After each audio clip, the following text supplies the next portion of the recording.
Welcome back. Sterilisation తర్వాత పిల్లలు పుడతారా అండి? స్టెరిలైజేషన్ తర్వాత మనం ముందు కార్లర్ లాగా ట్యూబల్ రీకానలైజేషన్ అని ఆప్షన్ ఉంటుంది. అదేంటంటే అదొక సర్జరీ. అది మళ్ళీ ట్యూబ్స్ని రీకనెక్ట్ చేయడానికి ట్రై చేయొచ్చు. కానీ దానికి కూడా success rates are only about 50 to 60%. So అందరికీ కుదరదు. నెక్స్ట్ ఆప్షన్ ఏంటంటే ఐవీఎఫ్కి వెళ్ళాం. ఐవీఎఫ్లో ఏం చేస్తామంటే ట్యూబ్లో ఏదైతే ప్రొసీజర్ అవుతుందో ఎగ్ స్పర్మ్ ఫర్టిలైజ్ అవ్వడం, అది మళ్ళీ గర్భసంచిలో వెనక్కి రావడం, ఆ ప్రాసెస్ అంతా మనం ల్యాబ్లో చేస్తాం ఐవీఎఫ్లో. సో ఎగ్స్ బయటికి తీసి స్పర్మ్ బయటికి తీసి రెండు కలిపి ఫర్టిలైజ్ చేసి అది మళ్ళీ గర్భసంచిలో పెడతాం. So that is the second option. Next Hyderabad నుండి సరిత గారండి. నమస్తే అండి సరిత గారు.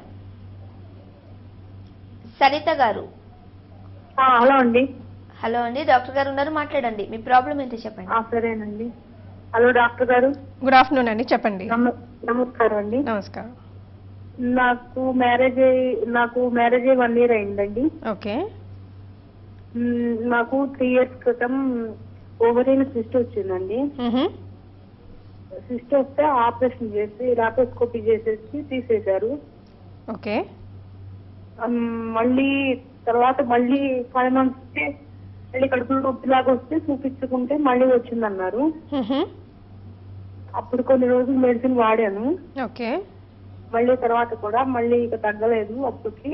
ఓకే. ఇక మళ్ళీ తర్వాత చూపించుకోలేదండి. ఇప్పుడు 1 year అవుతుంది మ్యారేజ్ అయ్యి. ఓకే. ఇంకా ప్రెగ్నెంట్ రాలేదండి నాకు. ఓకే. కాకపోతే నాకు నెలసరి కరెక్ట్ గానే వస్తుంది ఇప్పుడు. ఓకే. నాకు ఎలా ఉంటుంది పిల్లలు అది ప్రాబ్లం ఏమి ఉండదంటారా? లేదు, ఇప్పుడు మీ 3 years బిఫోర్ మీరు సిస్ట్ ఒకటే తీసారమ్మా లేకపోతే ఓవరీ అంతా తీసారా? సిస్ట్ ఒకటే తీసేసారండి. సిస్ట్ పగలగొట్టేశారు. రైట్. ఇప్పుడు సిస్ట్ 3 years బ్యాక్ వచ్చినందువల్ల మీకు ఫర్టిలిటీకి ఏమీ ప్రాబ్లం ఉండదు.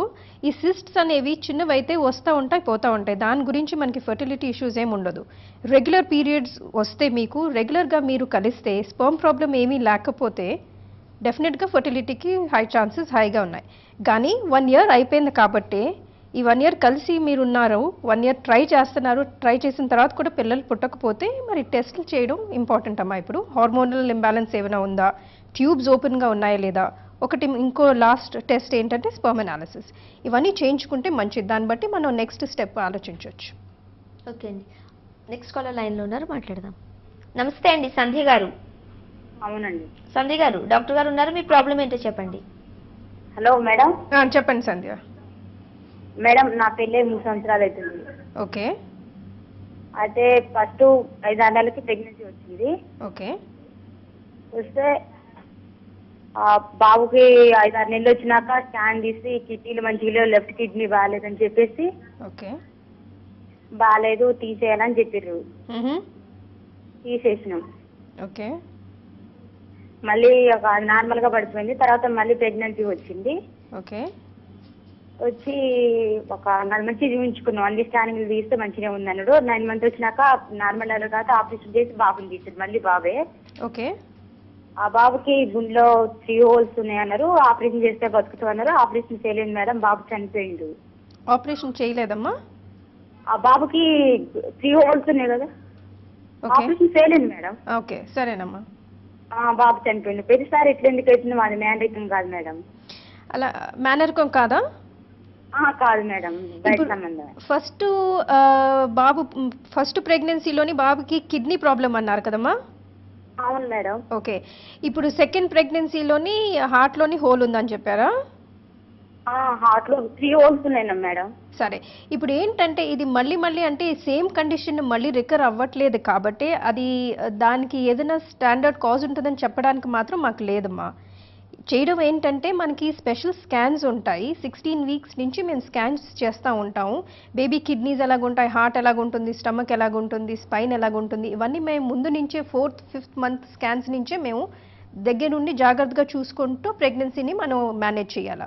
ఇప్పుడు సెకండ్ బేబీకి హార్ట్లో కండిషన్ ఉందని చెప్పేసి నెక్స్ట్ ప్రెగ్నెన్సీలో కూడా అలాగే అవుతుందని మాత్రం చెప్పడానికి లేదు.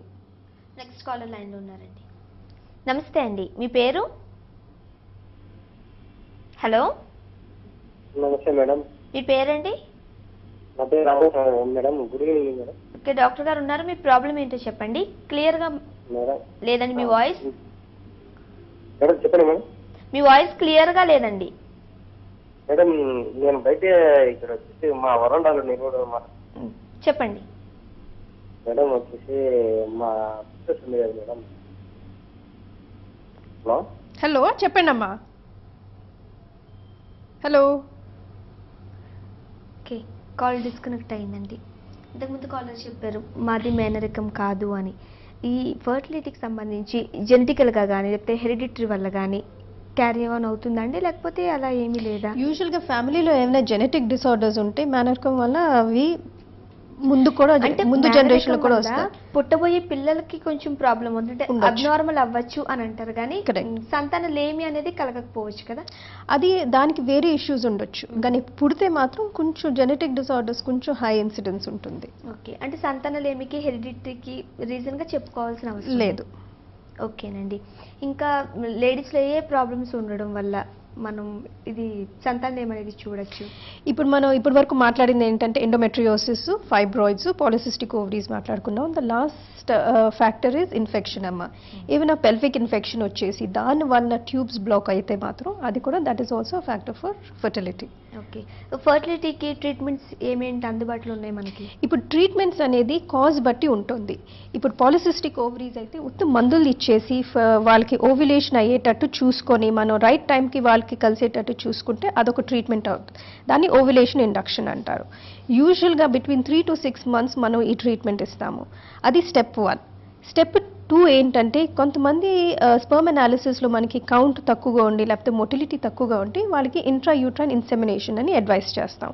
అదేం చేస్తామంటే ముందు లేడీస్కి మందులు ఇచ్చి వాళ్ళకి ఓవ్యులేషన్ చేయించి ఆ ఓవ్యులేషన్ టైం అప్పుడు స్పర్మ్ తీసుకొని ప్రాసెస్ చేసి మంచి స్పర్మ్స్ దాంట్లో నుంచి తీసి మన గర్భసంచి లోపల డిపాజిట్ చేస్తాం అనమాట. దాన్ని ఇంట్రాయూట్రైన్ ఇన్సెమినేషన్ అంటాం. అది సమ్వేర్ బిట్వీన్ 3 to 6 cycles వరకు అడ్వైస్ చేస్తాం. ఈ ఫస్ట్ స్టెప్ తర్వాత సెకండ్ స్టెప్ చేస్తాము. ఈ ఐవై తర్వాత అట్లీస్ట్ 4 to 6 cycles తర్వాత కూడా వాళ్ళకి ప్రెగ్నెన్సీ రాకపోతే అప్పుడు ఐవీఎఫ్ అని అడ్వైస్ చేస్తాం. ఓకే అండి. జనరల్గా కామన్గా వింటున్నది ఏమిటనంటే పీరియడ్ అయిన దగ్గర నుండి ఇన్ని డేస్ అని ఉంటుంది, 13th 14th డేలో ఒక కపుల్ ఉన్నట్లయితే మ్యాక్సిమం ప్రెగ్నెన్సీ రావచ్చు అని. ఎంతవరకు నిజమండి ఇది? ఇప్పుడు ఏమవుతుందంటే మనం డేట్స్ బట్టి చెప్తే ఈ డేట్స్ నుంచి ఈ డేట్స్ వరకు కలవండి అని చెప్తే that puts a lot of stress on the couple అనమాట. అందుకనే ఇప్పుడు అడ్వైజ్ ఏంటంటే వారంకి అట్లీస్ట్ 3 to 4 times కలిస్తే మంచిది. డేట్స్ అన్ని చూడొద్దు. రెగ్యులర్ పీరియడ్స్ అయితే at least 3 to 4 times a week కలిస్తే మంచిది. ఓకే అండి. నెక్స్ట్ కాలర్ లైన్లో ఉన్నారు, మాట్లాడదాం. నమస్తే అండి, మీ పేరు? నా పేరు బిందు అండి. బిందు గారు ఎక్కడి నుండి కాల్ చేస్తున్నారు? హైదరాబాద్ నుంచి అండి. ఓకే, డాక్టర్ గారు ఉన్నారు, మీ ప్రాబ్లం ఏంటో చెప్పండి. నాకు లాస్ట్ మంత్ లాప్రోస్కోపీ చేశారండి. ఓకే. యాక్చువల్గా నాకు సిక్స్ ఉన్నాయి, అవి లాస్ట్ మంత్ లాప్రోస్కోపీ చేసి రిమూవ్ చేశారు. ఓకే. ఇప్పుడు ఐయుఐ ట్రీట్మెంట్ చేస్తున్నారు. ఓకే. ఇప్పుడు 1 month కంప్లీట్ అయింది. అది యాక్చువల్గా ఎంత ఛాన్సెస్ ఉన్నాయి, కన్సీవ్ అయ్యే ఛాన్సెస్ ఉన్నాయండి ఐయుఐ ట్రీట్మెంట్ ద్వారా? మీ క్వశ్చన్ అర్థం కాలేదని మళ్ళీ చెప్పండి. ఐయుఐ ట్రీట్మెంట్ ద్వారా కన్సీవ్ అయ్యే ఛాన్సెస్ ఎంత ఛాన్సెస్ ఉన్నాయండి? ఐయుఐకి each month chances are around between 12% అమ్మా. సమ్వేర్ బిట్వీన్ 10 to 15% ఛాన్సెసే ఉంటాయి ఒక సైకిల్ ఐయుఐ తోటి కన్సీవ్ అవ్వడానికి. ఓకే అండి, ఇప్పుడు మీరు చెప్పారు ఒక సంతానలేమితో బాధపడుతున్నట్లయితే కొన్ని టెస్టులు చేస్తాము, ఇన్ కేస్ అవ్వచ్చు, ట్రీట్మెంట్స్ అవైలబుల్గా ఉన్నాయి. ఇక ఏ కండిషన్స్లో ఇక పిల్లలు పుట్టరు అనే ఒక మెసేజ్కి రావచ్చు? అది ఎప్పటికీ ఆ మెసేజ్ ఇవ్వడానికి చాలా కష్టం అమ్మా, ఎందుకంటే ఆప్షన్స్ మనకి చాలా ఉంటాయి. ఇప్పుడు జెంట్స్ పరంగా చూసుకుంటే 0 కౌంట్ ఉన్నట్లయితే, అంటే ఒక్కసారి కాకుండా 3-4 times వేరే వేరే ల్యాబ్స్లో చేయించుకుని ఇక 0 కౌంట్ అయిన ఉన్నప్పుడు కలగకపోవచ్చు. నెక్స్ట్ ఇక గర్భసంచి పాడైపోయింది ఏదైనా ఈ టైం దానికి కూడా అన్నిటికీ సొల్యూషన్స్ ఉన్నాయి. ఇప్పుడు మీరు అనింది 0 కౌంట్ ఉంటే మనం డోనర్ స్పర్మ్ తోటి ట్రీట్మెంట్ చేయొచ్చు. ఇప్పుడు డోనర్ స్పర్మ్ తోటి తన వైఫ్కి ప్రెగ్నెన్సీ రావచ్చు. రెండో ఇష్యూ మీరు అన్నారు గర్భసంచి పాడైపోయిందని. ఆ పాడైపోయింది అనేది అలాగేం ఉండదు. సపోజ్ యూట్రస్ కెనాట్ క్యారీ అ ప్రెగ్నెన్సీ, అప్పుడు సరగసీ అని అడ్వైస్ చేస్తాం అనమాట. So this is always a solution. Okay అండి. లేడీస్ ముఖ్యంగా ఎలాంటి జాగ్రత్తలు తీసుకోవాలి పెళ్ళైన వెంటనే? ఇప్పుడు పిల్లలు మ్యాక్సిమం చాలా మంది మ్యారేజ్ అయిన తర్వాత ఒక 1 year గ్యాప్ తీసుకుంటారు. సో అలా కాకుండా పిల్లలకు కలగాలి అని అనుకున్నప్పటి నుండి లేడీస్ ఎలాంటి జాగ్రత్తలు తీసుకోవాలి? పిల్లలు కలగాలి అని అనుకోవడం వరకు కాదమ్మా, ముందు నుంచే జాగ్రత్తలు తీసుకోవాలా. ముందు వాళ్ళు వెయిట్ కరెక్ట్గా ఉందో లేదో చూసుకొని అది వెయిట్ లాస్ ప్రోగ్రామ్స్ చూడాలా. అలాగే అని చెప్పేసి మరీ తక్కువ వెయిట్ కూడా మంచిది కాదు, దానివల్ల కూడా ఓవ్యులేషన్ ప్రాబ్లమ్స్ రావచ్చు. So weight is one issue. ఇప్పుడు కానీ suppose women wants to conceive, వాళ్ళు ఏం చేయాలంటే ముందు ఫోలిక్ యాసిడ్ అని టాబ్లెట్స్ ఉంటాయి, మల్టీవైటమిన్స్, అవి ముందు తీసుకోవాలా. విమెన్ అట్లీస్ట్ 3 months ముందు నుంచి వాళ్ళు ఫోలిక్ యాసిడ్ తీసుకుంటే మంచిదన్నమాట ప్రెగ్నెన్సీలో. ఓకే అండి, ఎలాంటి ఫుడ్ హ్యాబిట్స్ ఫాలో అప్ అవ్వాలి? ఫుడ్ హ్యాబిట్స్ ఏదంటే regular food habits with healthy diet is what we will advise.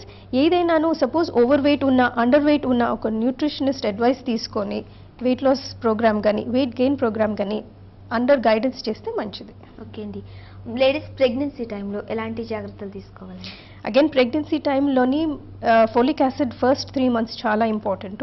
దాని తర్వాత రెగ్యులర్ స్కాన్స్ చేయించాలి. They are 2 scans which are most important. ఒకటేమో between 12 weeks to 13 weeks NT scan అంటారు. దాని తర్వాత 5th monthలోని ఎనామలీ స్కాన్ అంటారు. రెగ్యులర్ చెకప్స్, టెస్టులు కూడా చేస్తూ ఉంటాం. ఎనీమియా లేదని చూసుకోవడం, థైరాయిడ్ ప్రాబ్లమ్స్ ఏమైనా ఉన్నాయని, లేకపోతే షుగర్ ప్రాబ్లమ్స్ ఏమైనా ఉన్నాయని, ఇవన్నీ జాగ్రత్తలన్నీ చేయవలసి వస్తుంది. ఓకే, లాస్ట్ క్వశ్చన్ అండి. చాలామంది ప్రెగ్నెన్సీ టైంలో పప్పాయ, పైనాపిల్, నువ్వు పప్పు ఇలాంటివి తినకూడదు కొన్ని ఫుడ్స్ అంటారు, ఎంతవరకు కరెక్ట్ అంటారు? సైంటిఫిక్ బేసిస్ లేదమ్మా దీనికి. ఓకే, తినచ్చు. థ్యాంక్ యూ సో మచ్ అండి, స్టూడియోకి వచ్చి కాలర్స్కి చక్కటి సజెషన్స్ ఇచ్చారు, ఫర్టిలిటీ గురించి మాట్లాడారు. Thank you very much. So చూసారు కదండి, ఇది వాళ్ళ లైఫ్ లైన్. తిరిగి రేపటి లైఫ్ లైన్లో మళ్ళీ కలుద్దాం. చూస్తూనే ఉండండి TV1.